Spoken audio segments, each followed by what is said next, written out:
ನಮಸ್ತೆ, ನಾನು ನಿಮ್ಮ Chandu. Welcome back to Chandu Shiva YouTube channel. ಬಂದು ಇವತ್ತಿನ ವ್ಲಾಗ್ನ ಸ್ಟಾರ್ಟ್ ಮಾಡೋಣ. ಹಾಗೆಯೇ ಇವತ್ತು ರಜಾ ಕೂಡ ಇತ್ತು. ಮನೆ ಹತ್ರನೇ ಇದ್ದಾರೆ ಮಕ್ಕಳು, ಹಾಗೆ ನಮ್ಮ ಮನೆಯವರು ಕೂಡ ಮನೆ ಹತ್ರನೇ ಇದ್ದರು. ಇವತ್ತು ತೋಟದ ಹತ್ರ ಬಂದಿದ್ವು. ತೋಟದಲ್ಲಿ ಇವತ್ತು ಏನು ಕೆಲಸ ಅಂದರೆ ಕೊಬ್ಬರಿನ ಸುಳಿಯೋದಕ್ಕೆ ಬಂದಿದ್ದಾರೆ, ಕೊಬ್ಬರಿನ. ಹಾಗಾಗಿ ನಾನು ಮನೆ ಹತ್ರದಿಂದ ಬಂದೆ ಬೆಳಗ್ಗೆ. ಅವ್ರಿಗೆ ತಿಂಡಿ ಎಲ್ಲ ಕೊಟ್ಟು, ಹಾಗೆಯೇ ನಮ್ಮನೆಯವರು ಏನೋ ಕೆಲಸ ಮಾಡ್ತಾಯಿದ್ರು, ನೋಡೋಣ ಅಂತ ಬಂದೆ. ನಾನು ಸ್ವಲ್ಪ ಕೊಬ್ಬರಿ ಎಲ್ಲ ತೆಗ್ದು ಹಾಕಿದೆ, ಮಕ್ಕಳು ಕೂಡ ತೆಗ್ದು ಹಾಕಿದ್ರು. ಅಲ್ಲಿ ಅಮ್ಮ ಮತ್ತು ತಾತ ಅವರಿದ್ದರು ಕೊಬ್ಬರಿ ಸುಳಿಯೋದ್ರ ಹತ್ರ. ಇಲ್ಲಿ ಏನೋ ಕೆಲಸ ಮಾಡ್ತಾಯಿದ್ದಾರಲ್ಲ ಅಂತ ನೋಡೋಣ ಅಂತ ಬಂದೆ. 2 ಬೋರ್ವೆಲ್ ಇದೆ. ಒಂದು ಬೋರ್ವೆಲ್ ಏನಕ್ಕೋ ನೀರು ಬರ್ತಾ ಇರಲಿಲ್ಲ, ನೋಡೋಣ ಅಂತ ಹೋಗಿದ್ರು. ಅದು ಕೇಬಲ್ ಇರುತ್ತೆ ಎಲ್ಲ ಮೆಲ್ಟ್ ಆಗಿಬಿಟ್ಟಿದೆ. ಹಾಗಾಗಿ ಎಲ್ಲ ನೋಡ್ಕೊಂಡು ಬಂದರು. ಬೇರೆ ಇದೆ ಬೋರು, ಅದ್ರದ್ದು ಕೇಬಲ್ನೆಲ್ಲ ನೋಡಿ ಮತ್ತೆ ಜಾಯಿಂಟ್ ಮಾಡ್ತಾಯಿದ್ದಾರೆ. ನಮ್ಮ ಮನೆಯವರು ಜಾಯಿಂಟ್ ಮಾಡ್ತಾಯಿದ್ರು, ಮಗನೂ ಕೂಡ ಹೆಲ್ಪ್ ಮಾಡ್ತಾಯಿದ್ದಾನೆ. ಅವರಿಗೆ ಟೇಪ್ಗಳು ಕೊಡೋದು ಎಲ್ಲ ಚೆಕ್ ಮಾಡೋದು ನೋಡೋದಕ್ಕೆ. ಹಾಗೆಯೇ ಸೋಮವಾರದಲ್ಲಾಗೂ ಕೂಡ ಕಂಟಿನ್ಯೂ ಆಗ್ತಾಯಿದೆ. ಸೋಮವಾರ ಅಡುಗೆ ತಿಂಡಿ ಕೆಲಸ ಎಲ್ಲ ಮುಗಿಸ್ದೆ ಬೆಳಗ್ಗೆನೇ. ಇನ್ನು ಸೋಮವಾರ ಅಂದರೆ ಮನೆ ಕ್ಲೀನಿಂಗ್ ನಂದು. 2 ಮನೆಯೂ ಕ್ಲೀನ್ ಮಾಡಬೇಕು. ಆ ಬೆಕ್ಕಿಗೆ ಆಲ್ರೆಡಿ ಮಾರ್ನಿಂಗೆ ಹಾಲು ಅನ್ನ ಹಾಕಿದ್ದೆ. ಇದು ಚಿಕ್ಕ ಬೆಕ್ಕಿರೋದ್ರಿಂದ ಅನ್ನ ಅಷ್ಟು ಜಾಸ್ತಿ ತಿನ್ನೋದಿಲ್ಲ, ಬೇರೇನೂ ತಿನ್ನೋದಿಲ್ಲ. ಹಾಲು ಕುಡಿಯುತ್ತೆ, ಹಾಗೆಯೇ ಸ್ವಲ್ಪ ಅನ್ನ ಮಾತ್ರ ತಿನ್ನುತ್ತೆ ಬೆಕ್ಕು. ನಾನು ಮನೆ ಕ್ಲೀನ್ ಮಾಡ್ತಾಯಿದ್ದೆ ಬಂದನಲ್ಲ, ಹಾಗಾಗಿ ಇಲ್ಲೇ ಕೂತಿದೆ ಬೆಕ್ಕು.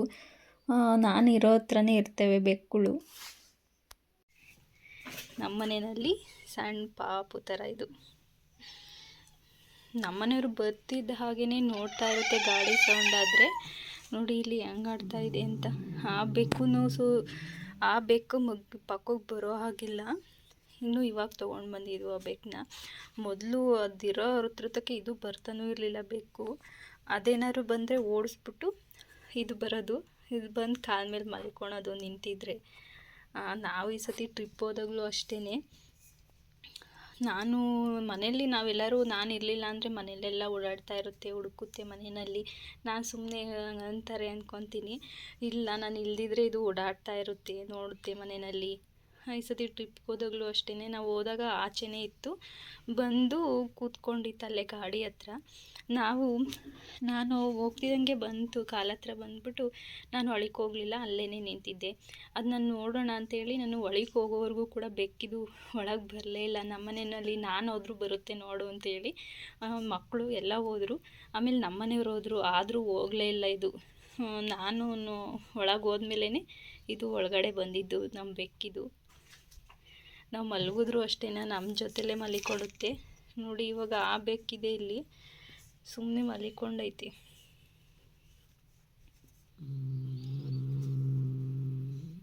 ಮೊದಲು ಬಟ್ಟೆಗಳನ್ನ ಕೂಡ ಹೊಲಿತಾ ಇದ್ದೆ, ಆದರೆ ಇವಾಗ ಮಿಷನ್ನು ಸ್ವಲ್ಪ ರಿಪೇರಿ ಇದೆ, ಸರಿನೂ ಮಾಡಿಸಿಲ್ಲ, ಹಾಗೇ ಇದೆ. ನೋಡಿ ಇಲ್ಲಿ ನಾನು ಇಲ್ಲೇ ಇರೋದಕ್ಕೆ ಇದು ಕೂಡ ಇಲ್ಲೇ ಮಿಷನ್ ಮೇಲೆ ಬಂದು ಮಲಿಕೊಳ್ತು. ನಾನಿರೋದಕ್ಕೆ ಕ್ಲೀನ್ ಮಾಡೋಣ ಅಂಥೇಳಿ ಬಂದಿದ್ದೆ. ಇಲ್ಲೇ ಓಡಾಡ್ತಾ ಇದೆ ಬೆಕ್ಕು. ನಾವು ಮೊದಲು ಇದ್ದಿದ್ದ ಮನೆ ಇದು. ನೋಡಿ ಇಲ್ಲೆಲ್ಲ ಫೋಟೋಗಳು ಹಾಗೆ ಇದ್ದಾವೆ, ಹಳೆಯ ಫೋಟೋಗಳು. ನಮ್ಮನೆಯವರು ಫಸ್ಟು ಡ್ರಾಮಾದಲ್ಲಿ ಅಭಿಮನ್ಯು ಪಾರ್ಟ್ ಮಾಡಿದರು, ಅದೇ ಫೋಟೋ ಇದು. ಅಭಿಮನ್ಯು ಹೌದು, ಫೋಟೋಸ್ ಎಲ್ಲ ಇದ್ದಾವೆ. ಇದು ಅಂದರೆ ನಮ್ಮ ತಾತ ಅಂದರೆ ನಮ್ಮ ಮನೆಯವರು ಇದ್ದಾರಲ್ಲ, ಅವರ ಅಪ್ಪಾಜಿ, ಅವರು ಕೂಡ ಡ್ರಾಮಾದಲ್ಲಿ ಮಾಡಿದ್ದಾರೆ. 1-2 ನಮ್ಮ ಮನೆಯವ್ರದ್ದು ಫೋಟೋಗಳು.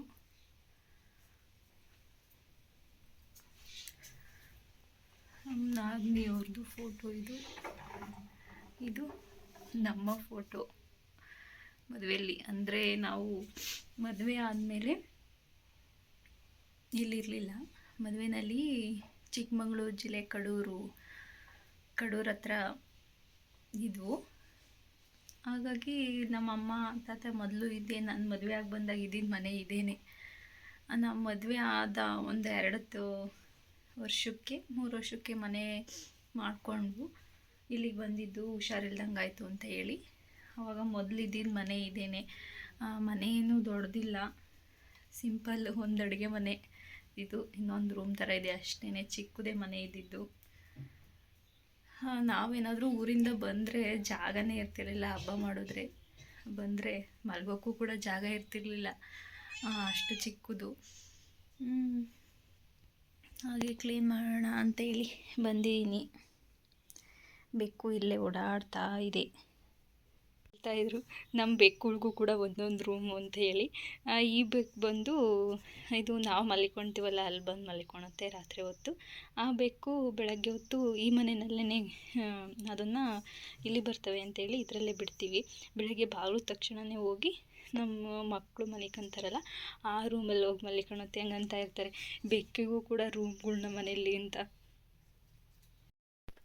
ಇವತ್ತಿನ ಬ್ರೇಕ್ಫಾಸ್ಟ್ ನಂದು ಇದೇನೆ, ದೋಸೆ. ಇನ್ನೊಂದು ದೋಸೆ ಇಟ್ಟಿದ್ದೀನಿ, ಸಿರಿಧಾನ್ಯ ಮತ್ತು ರಾಗಿನ ಮಿಕ್ಸ್ ಮಾಡಿದೆ ನಮ್ಮ ಮನೆಯವ್ರಿಗೆ ಮತ್ತು ನನಗೆ ಬ್ರೇಕ್ಫಾಸ್ಟು. ನನಗೆ ಬೀಟ್ರೂಟ್ ಪಲ್ಯ ಮತ್ತು ಹಾಲು ಮತ್ತು ಒಂದು ಸೀಬೆಹಣ್ಣಿತ್ತು, ಅದನ್ನು ಮಿಲ್ಕ್ ಶೇಕ್ ಮಾಡ್ಕೊಂಡಿನಿ. ಡ್ರೈ ಫ್ರೂಟ್ಸು ಮತ್ತು ಹಾಲು, ಸೀಬೆಹಣ್ಣು ಹಾಗೆ ಸೌತೆಕಾಯಿ. ನನ್ನ ಬ್ರೇಕ್ಫಾಸ್ಟ್ ಇದೇನೆ. ಹಾಗೆಯೇ ಇವತ್ತಿನ ರೆಸಿಪಿ ಏನು ಅಂತ ನೋಡೋಣ ಬನ್ನಿ. ಇವತ್ತಿನ ರೆಸಿಪಿ ಎಗ್ ಬಿರಿಯಾನಿ ಮಾಡ್ತಾಯಿದ್ದೀನಿ. ಹಾಗೆಯೇ ಎಲ್ಲ ರೆಡಿ ಮಾಡಿಟ್ಕೊಂಡಿದ್ದೀನಿ. ಶುಂಠಿ ಬೆಳ್ಳುಳ್ಳಿ ಪೇಸ್ಟು, ಕೊತ್ತಂಬರಿ ಸೊಪ್ಪು, ಪುದೀನ, ಈರುಳ್ಳಿ, ಟೊಮೊಟೊ ಹಾಗೆ ಮಸಾಲೆಗಳನ್ನ ಇಟ್ಕೊಂಡಿದ್ದೀನಿ. ಖಾರದ ಪುಡಿ, ಧನಿಯಾ ಪುಡಿ, ಗರಂ ಮಸಾಲ ಹಾಗೆ ಅರಿಶಿನ, ಸ್ವಲ್ಪ ಚಿಕನ್ ಬಿರಿಯಾನಿ ಮಸಾಲನೂ ಕೂಡ ಇದೆ. ಹಾಗೆ ಮೊಟ್ಟೆನೂ ಕೂಡ ಬೇಯಿಸಿ ಅದನ್ನು ಸಿಪ್ಪೆ ತೆಗೆದು ಸ್ವಲ್ಪ ಕಟ್ ಮಾಡಿದ್ದೀನಿ, ಫುಲ್ ಕಟ್ ಮಾಡಿಲ್ಲ. ಹಾಗೆ ಆಲೂಗೆಡ್ಡೆನೂ ಕೂಡ ಅಷ್ಟೇ, ಆಲೂಗೆಡ್ಡೆನೂ ಬೇಯಿಸಿರೋದು, ಸಿಪ್ಪೆ ತೆಗೆದಿರೋದು, ಇದನ್ನು ರೆಡಿ ಮಾಡಿ ಇಟ್ಕೊಂಡಿದ್ದೀನಿ. ಹಾಗೆ ಮಸಾಲೆಗಳು ಅಷ್ಟೇ, ಪಲಾವ್ ಎಲೆ ಹಾಗೆ ಚಕ್ಕೆ, ಲವಂಗ, ಸೋಂಪು ಕಾಳು ಇಷ್ಟನ್ನು ಹಾಕ್ಕೊಂಡಿದ್ದೀನಿ. ಹಾಗೆ ಇಲ್ಲಿ ಒಂದು ಸ್ವಲ್ಪ ಎಣ್ಣೆ ಹಾಕಿ ನಾನು ಇದಕ್ಕೆ ಸ್ವಲ್ಪ ಉಪ್ಪು, ಖಾರದ ಪುಡಿ, ಅರಿಶಿನ, ಅಡುಗೆ ಅರಿಶಿನ ಹಾಕಿ ಸ್ವಲ್ಪ ಎಣ್ಣೆ ಬಿಸಿಯಾಗಿದೆ. ಇದಕ್ಕೆ ನಾವು ಮೊಟ್ಟೆನ ಬೇಯಿಸಿಟ್ಕೊಂಡಿದ್ವಲ್ಲ ಅದನ್ನು ಹಾಕ್ಕೊಂಡು ಸ್ವಲ್ಪ ಫ್ರೈ ಮಾಡ್ಕೊತೀನಿ. ಹಾಗೆಯೇ ಜಾಸ್ತಿ ಏನು ಫ್ರೈ ಮಾಡೋದಿಲ್ಲ. ಇದಕ್ಕೆ ಆಲೂಗೆಡ್ಡೆನೂ ಕೂಡ ಸಿಪ್ಪೆ ತೆಗೆದಿರಲ್ಲ ಹಾಕ್ತಾಯಿದ್ದೀನಿ. ಚಿಕ್ಕ ಆಲೂಗೆಡ್ಡೆ ಇದ್ದರೆ ಹಾಕಿದ್ರೆ ತುಂಬ ಚೆನ್ನಾಗಿರುತ್ತೆ, ಟೇಸ್ಟು ಕೂಡ ಮಾತ್ರ ಸೂಪರಾಗಿರುತ್ತೆ ಬಿರಿಯಾನಿದು. ಬರೀ ಆಲೂಗೆಡ್ಡೆದು ಕೂಡ ಇದೇ ಥರನೇ ಮಾಡ್ಕೊಳ್ಬೋದು, ಮೊಟ್ಟೆ ಬೇಡ ಅಂದರೆ ತುಂಬ ಚೆನ್ನಾಗಿರುತ್ತೆ. ಆಲೂಗೆಡ್ಡೆ ಹಾಕ್ಕೊಂಡು ಅಷ್ಟೇ. ನಾನು ಇದನ್ನು ಸ್ವಲ್ಪ ಫ್ರೈ ಮಾಡ್ಕೊತೀನಿ, ಒಂದು ಮೀಡಿಯಮ್ ಫ್ಲೇಮ್ನಲ್ಲೇ ಇಟ್ಕೊಂಡಿದ್ದೀನಿ. ಮಸಾಲೆ ಹಾಕಿದ್ದೀವಲ್ಲ ಹಾಗಾಗಿ ಸ್ವಲ್ಪ ಮೀಡಿಯಮ್ ಫ್ಲೇಮ್ನಲ್ಲೇ ಇಟ್ಕೊಂಡು ಮೊಟ್ಟೆನ ಫ್ರೈ ಮಾಡ್ಕೊತೀನಿ.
ಮೊಟ್ಟೆ ಮತ್ತು ಆಲೂಗೆಡ್ಡೆನ ಎತ್ತಿಟ್ಕೊಂಡಿದ್ದೀನಿ. ಹಾಗೆಯೇ ಇದಕ್ಕೆ ತೆಳುವಾಗಿ ಉದ್ದವಾಗಿ ಕಟ್ ಮಾಡ್ಕೊಂಡಿರೋಂಥ ಈರುಳ್ಳಿನ ಚೆನ್ನಾಗಿ ಫ್ರೈ ಮಾಡ್ಕೊತೀನಿ. ಅದೇ ಮೊಟ್ಟೆನ ಫ್ರೈ ಮಾಡ್ಕೊಂಡಿದ್ವಲ್ಲ ಅದೇ ಎಣ್ಣೆನೇ ಇದು. ಅದರಲ್ಲೇ ಈರುಳ್ಳಿನ ಫ್ರೈ ಮಾಡಿ ಚೆನ್ನಾಗಿ ಫ್ರೈ ಆಗಲಿ. ಇದನ್ನು ಎತ್ತಿಟ್ಕೊಳ್ಳೋಣ. ಸಾಕು, ಇವಾಗ ಫ್ರೈ ಆಗಿದೆ. ನಾನು ಇದು ಪೂರ್ತಿ ಎತ್ತಿಟ್ಕೊತೀನಿ. ಹಾಗೆ ಮೊಟ್ಟೆನೂ ಕೂಡ ಫ್ರೈ ಮಾಡ್ಕೊಂಡಿದ್ವಲ್ಲ ಅದು, ಈರುಳ್ಳಿನೂ ಫ್ರೈ ಮಾಡ್ಕೊಂಡಿರೋದು ಎತ್ತಿಟ್ಕೊಂಡಿದ್ದೀನಿ. ಹಾಗೆಯೇ ಅದೇ ಕುಕ್ಕರ್ನಲ್ಲೇ ಇವಾಗ ಬಿರಿಯಾನಿನ ರೆಡಿ ಮಾಡೋಣ ಬನ್ನಿ. ಇವಾಗ ಎಣ್ಣೆ ಕೂಡ ಬಿಸಿಯಾಗಿದೆ. ನಾನಿವಾಗ ಇದಕ್ಕೆ ಪಲಾವ್ ಎಲೆ, ಹಾಗೆ ಚಕ್ಕೆ, ಲವಂಗ, ಸೋಂಪು ಕಾಳು ಇಷ್ಟನ್ನು ಹಾಕಿ ಫ್ರೈ ಮಾಡ್ಕೊತಾ ಇದ್ದೀನಿ.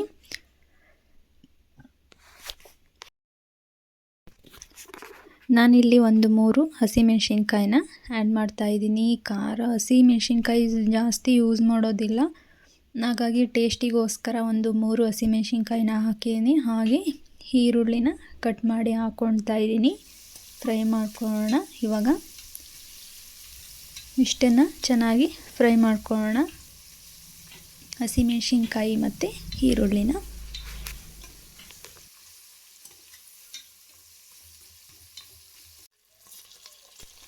ಇದಕ್ಕೆ ನಾನು ಟೊಮೊಟೊನ ಉದ್ದವಾಗಿ ಕಟ್ ಮಾಡ್ಕೊಂಡಿದ್ದೀನಿ, ತೆಳುವಾಗಿ ಅದನ್ನು ಸೇರಿಸ್ತಾ ಇದ್ದೀನಿ. ಟೊಮೊಟೊನೂ ಕೂಡ ಫ್ರೈ ಮಾಡ್ಕೊಳ್ಳೋಣ.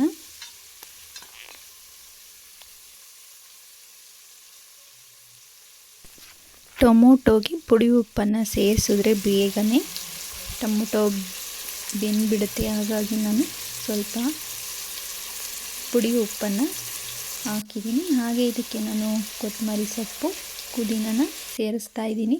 ನಾನು ತೊಗೊಂಡಿದ್ದ ಕೊತ್ತಂಬರಿ ಸೊಪ್ಪು ಮತ್ತು ಪುದೀನದಲ್ಲಿ ಅರ್ಧ ಮಾತ್ರ ತೊಗೊಂಡಿದ್ದೀನಿ, ಅರ್ಧ ಹಾಗೆ ಇಟ್ಟಿದ್ದೀನಿ. ಇದನ್ನು ಹಾಕ್ಕೊಂಡು ಫ್ರೈ ಮಾಡ್ಕೊಳ್ಳೋಣ. ಸೊಪ್ಪು ಹಾಕಿ ಏನು ಫ್ರೈ ಮಾಡೋದೇನು ಜಾಸ್ತಿ ಟೈಮ್ ಏನು ಹಿಡಿಯೋದಿಲ್ಲ, ಸ್ವಲ್ಪ ಕೈ ಆಡಿದ್ರೆ ಸಾಕು, ಸೊಪ್ಪೆಲ್ಲ ಫ್ರೈ ಆಗುತ್ತೆ. ನಾನಿಲ್ಲಿ ಇದಕ್ಕೆ ಮಸಾಲೆ ಎತ್ತಿಟ್ಕೊಂಡಿದ್ನಲ್ಲ, ಗರಂ ಮಸಾಲ, ಅರಿಶಿನ, ಧನಿಯಾ ಪೌಡರು, ಖಾರದ ಪುಡಿ, ಹಾಗೆ ಬಿರಿಯಾನಿ ಪೌಡರ್ ಇಷ್ಟನ್ನು ಸೇರಿಸ್ತಾ ಇದ್ದೀನಿ. ಹಾಗೆಯೇ ನಾನಿಲ್ಲಿ ಶುಂಠಿ ಬೆಳ್ಳುಳ್ಳಿನೂ ಕೂಡ ಹಾಕ್ಕೊತೀನಿ. ಇದಕ್ಕೆ ಶುಂಠಿ ಬೆಳ್ಳುಳ್ಳಿ ಪೇಸ್ಟನ್ನು ಹಾಕಿರೋಂಥ ವಿಡಿಯೋ ಸ್ಕಿಪ್ ಆಗಿದೆ, ಹಾಗಾಗಿ ಆ ವಿಡಿಯೋ ಇಲ್ಲ. ಇದಕ್ಕೆ ಸ್ವಲ್ಪ ಶುಂಠಿ ಬೆಳ್ಳುಳ್ಳಿನ ಪೇಸ್ಟನ್ನು ಕೂಡ ಸೇರಿಸಿದ್ದೀನಿ. ಇದೇನು ಜಾಸ್ತಿ ಹೊತ್ತೇನು ಬೇಕಾಗೋದಿಲ್ಲ, ಬಿರಿಯಾನಿ ಬೇಗ ಮಾಡ್ಕೊಳ್ಬೋದು, ಈಸಿಯಾಗೂ ಕೂಡ ಇದೆ, ಟೇಸ್ಟಿಯಾಗಿ ಕೂಡ ಇದೆ ಬಿರಿಯಾನಿ. ಇದನ್ನು ನಾನು ಲೋ ಫ್ಲೇಮ್ನಲ್ಲೇ ಇಟ್ಕೊಂಡಿದ್ದೀನಿ. ಮಸಾಲೆ ಎಲ್ಲ ಹಾಕಿದ್ದೀವಲ್ಲ, ಹಾಗಾಗಿ ಲೋ ಫ್ಲೇಮ್ನಲ್ಲೇ ಇಟ್ಕೊಂಡು ಫ್ರೈ ಮಾಡಿ. ಇದಕ್ಕೆ ನಾನು ಸೈಡಲ್ಲೇ ಹಾಗೆಯೇ ಬಿಸಿ ನೀರು ಇಟ್ಕೊಂಡಿದ್ದೆ, ಬಿಸಿ ನೀರನ್ನು ಸೇರಿಸಿದ್ದೀನಿ. ನಾನಿಲ್ಲಿ 2 ಬಟ್ಟಲಿನಷ್ಟು ಅಕ್ಕಿ ಹಾಕಿದ್ದೀನಿ. ಅದೇ ಅಳತೆಯಲ್ಲಿ 4 ಬಟ್ಟಲಷ್ಟು ನೀರು ಹಾಕಬೇಕು. ಬಿಸಿ ನೀರು ಇಟ್ಕೊಂಡಿದ್ನಲ್ಲ, ಹಾಗಾಗಿ ಬೇಗ ಕುದಿ ಬರುತ್ತೆ ಇದು. ಆವಾಗ ಇದಕ್ಕೆ ನಾವು ಅಕ್ಕಿನ ಸೇರಿಸೋಣ. ನಾನಿಲ್ಲಿ ಪುಡಿ ಉಪ್ಪನ್ನು ಕೂಡ ಸ್ವಲ್ಪ ಹಾಕಿದ್ದೆ, ಇವಾಗ ಇನ್ನೊಂದು ಸ್ವಲ್ಪ ಉಪ್ಪನ್ನು ಸೇರಿಸ್ತಾ ಇದ್ದೀನಿ. ಹಾಗೆ ಇಲ್ಲಿ ಕುದಿ ಕೂಡ ಬರ್ತಾ ಇದೆ. ಈಗ ಇದಕ್ಕೆ ಅಕ್ಕಿನ 2 ಸಲ ಚೆನ್ನಾಗಿ ತೊಳೆದು, ಇದರಲ್ಲಿ ಸೋನಾ ಮಸೂರಿ ಅಕ್ಕಿನೇ ಹಾಕ್ತಾಯಿದ್ದೀನಿ ನಾನು, ತೊಳೆದು 2 ಸಲ ಅಕ್ಕಿನ ಹಾಕಿದ್ದೀನಿ. ಇದು ಅಷ್ಟೇ, ಅಕ್ಕಿ ಆದಮೇಲೆ ಒಂದು ಕುದಿ ಬರಲಿ, ಆಮೇಲೆ ಇದಕ್ಕೆ ಮೊಟ್ಟೆ ಸೇರಿಸೋಣ.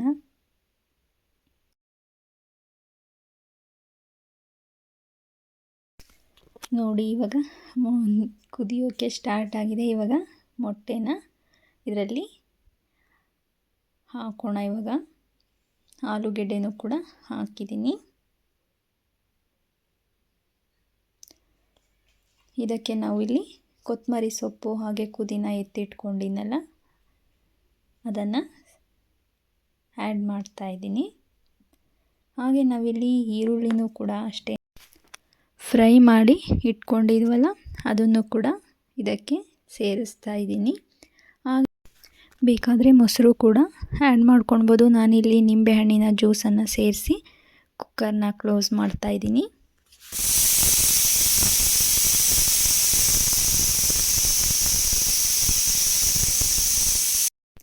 ಬನ್ನಿ ಇವಾಗ ಬಿರಿಯಾನಿ ರೆಡಿಯಾಗಿದೆಯೇನೋ ನೋಡೋಣ.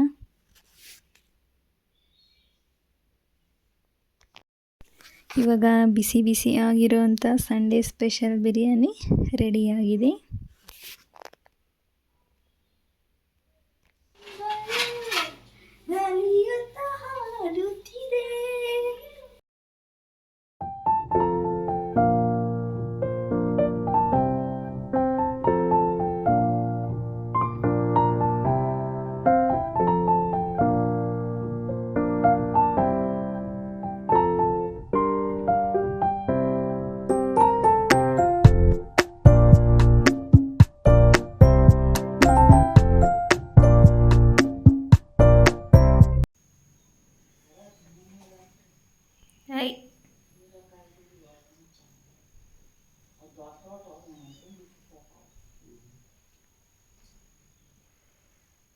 ಏನು